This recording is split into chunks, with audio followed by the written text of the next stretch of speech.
Bismillahirrahmanirrahim. Assalamu alaikum student. Today I am going to solve exercise 3C question of Oxford Mathematics T to 8th edition. Before starting the question, I request you please subscribe my channel and press the bell icon button. Let's start question number 14. Two integers a, b are selected such that the following are satisfied. The sum of a and 2 times of b is less than 10. Sum of a and b is more than 2 and b is greater than a. By representing above graphically, write down two possible pair of integers a and b.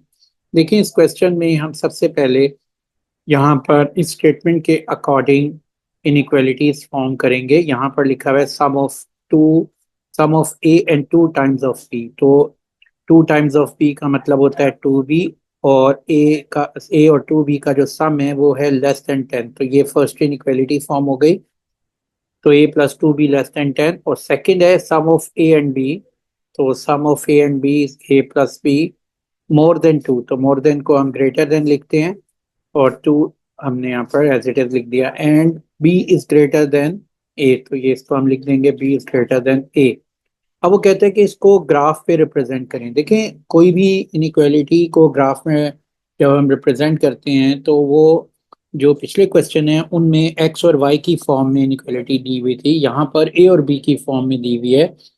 तो ऐसे case में यहाँ पर जो दो variables हैं A and B, एक variable ए को हम हॉरिजेंटल एक्सिस पे उसकी वैल्यूज को ले लेंगे और बी की वैल्यूज को वर्टिकल एक्सिस पे ले लेंगे। यानी एक्स एक्सिस के की जगह हम ए एक्सिस लिख देंगे और बी जो वर्टिकल एक्सिस है वाई एक्सिस उसकी रिप्लेस पे हम बी एक्सिस यहाँ पर लिख देंगे और एक ग्राफ पे इनइक्वालिटीज को ड्रॉ करेंगे और उसका जो रीजन आएगा ग्राफ पे वो हम मेंशन कर देंगे। तो सबसे पहले यहाँ पर मैंने ग्राफ ड्रॉ कर लिया है और इस ग्राफ में यहाँ पर मैंने स्केल लिया हुआ है 1 centimetre 2 unit on X axis, A axis and Y axis. यहाँ नोट करो कि ये जो हॉरिजेंटल एक्सिस है इसको मैंने एक्स एक्सिस की रिप्लेस पे ए एक्सिस लिख दिया और ये वर्टिकल एक्सिस को मैंने बी एक्सिस रिप्रेजेंट कर दिया। और स्केल के according 1 centimetre 1 big square 1 centimetre है तो 2 यूनिट वैल्यू ले लिया एक्स एक्सिस पे भी और बी ए एक्सिस पे भी और बी एक्सिस पे भी। अब आपने जैसे हमने पिछले क्वेश्चंस में किया है कि किसी भी इनइक्वालिटी को रिप्रेजेंट करना होता है तो उससे पहले उसकी एक स्ट्रेट लाइन रिप्रेजेंट करते हैं। तो स्ट्रेट लाइन जो है हमने पहली इनइक्वालिटी ले लेते हैं +2b और इसकी स्ट्रेट लाइन हमने ड्रॉ करनी है तो हम a + 2b = 10 ले लेंगे और उसके अकॉर्डिंग जो इक्वेशन ऑफ लाइन के पॉइंट्स बनेंगे पहले हम वो ड्रॉ करेंगे और उन पॉइंट्स को ज्वाइन करके इस इनइक्वालिटी की स्ट्रेट लाइन आ जाएगी। तो इसके लिए हम यहाँ पर ए ज़ीरो ले लेते हैं। अगर हम ए ज़ीरो लें तो बी की क्या वैल्यू बनेगी, ये देखें बी इक्वल है यहाँ पर 10 माइनस a/2। तो ये वैल्यू हो जाएगी, अगर ए ज़ीरो रखें तो 10 माइनस 0/2, तो ये वैल्यू हमारे पास फॉर्म हो जाएगी 5। तो ए पे बी की वैल्यू क्या है 5 है। इसी तरह अगर हम बी ज़ीरो ले लें तो बी ज़ीरो में एक्स की बी की रिप्लेस पे हम ज़ीरो लिख दें तो ए क्या बन जाएगा 10। तो यहाँ पर दो वैल्यूज हमारे पास आ गई हैं 0 5 एंड 10 0। आप कोई सी 3 वैल्यूज लेके ग्राफ की स्ट्रेट लाइन पे ड्रॉ कर सकते हैं। 2 वैल्यूज पे भी स्ट्रेट लाइन जो है ड्रॉ हो जाती है। तो यहाँ मैंने एक ले लिया 0 5। 0 5 वो पॉइंट होगा जहाँ आपको पता है कि जो वाई एक्सिस पे जो एक्स कोऑर्डिनेट होता है वो ज़ीरो होता है। तो यहाँ वाई एक्सिस को हमने बी एक्सिस रखा हुआ है। तो बी एक्सिस में क्या होगा कि जो ए एक्सिस है यानी एक्स एक्सिस की वैल्यू ज़ीरो होती है तो इस वाई एक्सिस के ऊपर हमारे पास 0 5 पॉइंट आ जाएगा। तो ये मैंने पॉइंट मेंशन कर दिया है 4 और 6 के बिटवीन, दिस इज 0 5।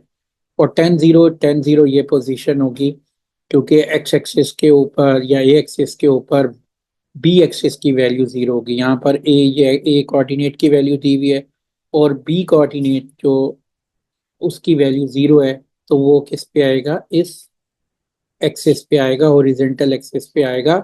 तो ये 10 0 है। अब आप इसको इनको ज्वाइन कर लें तो ये हमारे पास एक स्ट्रेट लाइन बन जाएगी। ये स्ट्रेट लाइन आ गई है।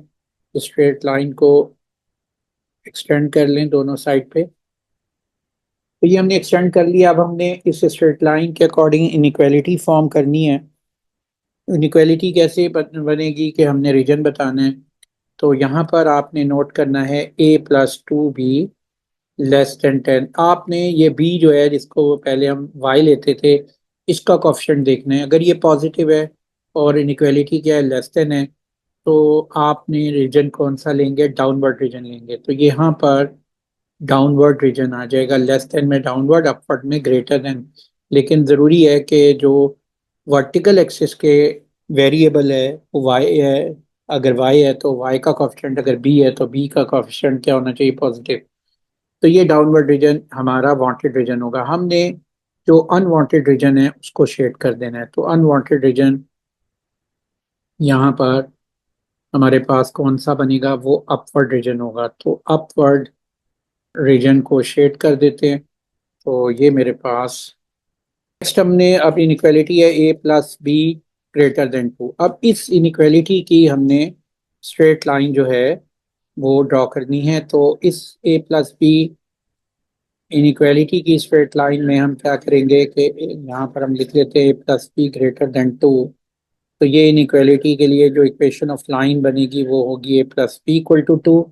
अब इसके इस इक्वेशन ऑफ लाइन को हम ड्रॉ करना है हमने, तो इसके लिए हमें कुछ पॉइंट्स चाहिए। तो हम ए की सम वैल्यूज़ के अगेंस्ट बी की वैल्यूज़ ले लेंगे, या ए को हम ज़ीरो ले लेते हैं तो बी क्या बन जाएगा, 2।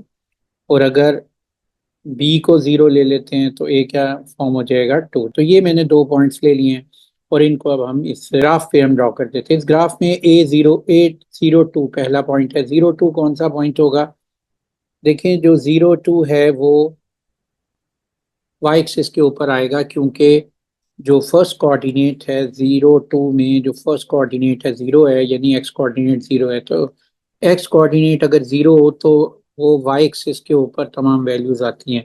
तो ये पोजीशन बनती है 0 2। और इसी तरह 2 0 वो पोजीशन होगी जिसमें वाई कोऑर्डिनेट 0 होता है, तो वो एक्स एक्सिस पे होता है। तो ये जो पॉइंट है 2 0, इसमें एक्स वाई कोऑर्डिनेट 0 है, तो ये एक्स एक्सिस पे वैल्यू आएगी, ये 2 0 आ गई है। अब आपने एक स्ट्रेट लाइन ड्रॉ कर दें, इनको ज्वाइन कर लें इन दोनों को। तो ये हमारे पास सेकंड स्ट्रेट लाइन आ गई। अब इसका रीजन हमने बताना है। तो आपको मालूम है कि जहाँ अनवांटेड रीजन है उसको हमने शेड करना है और वांटेड रीजन को हमने अनशेड रहने देना है। तो a+b <2। तो पहले भी मैंने ये आपको वे बताया है कि आपने वाई एक्सिस, जो वर्टिकल एक्सिस की पे वेरिएबल है वो b है, उसका देखना है। अगर वो पॉजिटिव है और आगे ग्रेटर देन आ रहा है तो आपने जो लाइन, स्ट्रेट लाइन का रीजन बनेगा वो अपवर्ड होगा। अगर डाउनवर्ड लेस देन होता तो डाउनवर्ड आता। तो ये अपवर्ड रीजन जो है ये वांटेड रीजन है, और अनवांटेड रीजन क्या होगा इसका, डाउनवर्ड होगा। तो यहाँ डाउनवर्ड लिख देते हैं, और अनवांटेड रीजन डाउनवर्ड है तो डाउनवर्ड रीजन को हम क्या कर देते हैं, शेड कर देते हैं। तो यहाँ पर ये डाउनवर्ड रीजन है और इसको मैंने शेड कर दिया। इसमें एक और पॉइंट ध्यान में रखें कि ये है a+b <2। तो इसको डॉटेड लाइन बनाना है, क्योंकि यहाँ पर ये जो ग्रेटर देन होता है, और यहाँ a+b 2b <10 ये भी डॉटेड लाइन बनेगी, क्योंकि ये लाइन के ऊपर जो पॉइंट्स लाई करते हैं वो इस इनइक्वालिटी को सेटिस्फाई नहीं करते। तो ये दोनों लाइंस डॉटेड लाइंस बनेंगी। आपने इसको डॉटेड कर दें और इसको भी डॉटेड कर दें, क्योंकि ये भी सॉलिड लाइन नहीं होगी, क्योंकि a+b लेस ग्रेटर देन 2 है और ये a+2b <10 है और इक्वल टू नहीं है। अब लास्ट है हमारे पास inequality b a।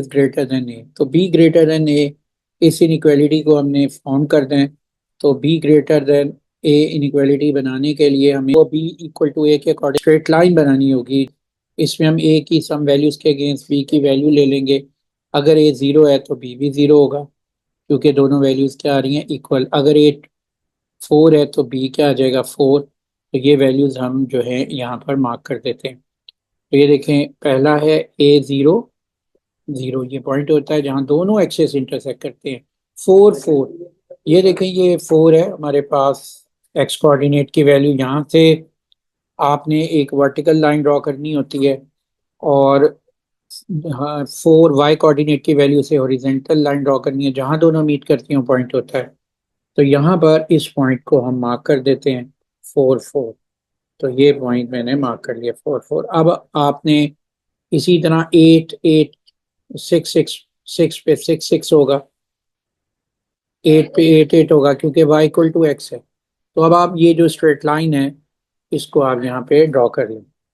In points को ज्वाइन करके ये स्ट्रेट लाइन हमारे पास आ जाएगी। अब ये जो स्ट्रेट लाइन आ गई है, इसका अनवांटेड रीजन को शेड करना है और वांटेड रीजन जो है वो अनशेड रहने देना है। तो वांटेड रीजन कैसे हम कैलकुलेट करेंगे, यहाँ लिखा हुआ है बी ग्रेटर देन ए। मैंने बताया था कि वर्टिकल एक्सिस बी है, उसका कॉफिशिएंट पॉजिटिव है, और आगे ये ग्रेटर है तो ग्रेटर लिखा।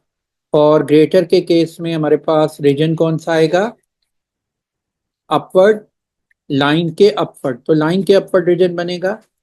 और अनवांटेड रीजन क्या होगा, डाउनवर्ड। तो अनवांटेड रीजन डाउनवर्ड है, तो हम डाउनवर्ड रीजन को इस लाइन के शेड कर देंगे। और यहाँ पर इस रीजन को मैं डाउनवर्ड रीजन को शेड कर देता हूँ। अब देखें वो रीजन, और ये भी डॉटेड होगा क्योंकि बी ग्रेटर देन ए है, इक्वल टू नहीं है, तो इसको भी हम डॉटेड बना देते हैं स्ट्रेट लाइन को। और ये डॉटेड स्ट्रेट लाइन बन गई है हमारे पास। अब आप देखो कि जो रीजन हमारे पास आ रहा है वो ये region, inside region, this region is the required region. तो ये रीजन हमारा तीनों इनइक्वालिटीज को सेटिस्फाई करेगा। Question 16, Cheryl wants to give 12 good friends a treat on her birthday. Her friend can either have a muffin or an ice cream cone. Muffin costs $3.2 and ice cream costs $2.4. Cheryl intends to spend no more than $30 on treat.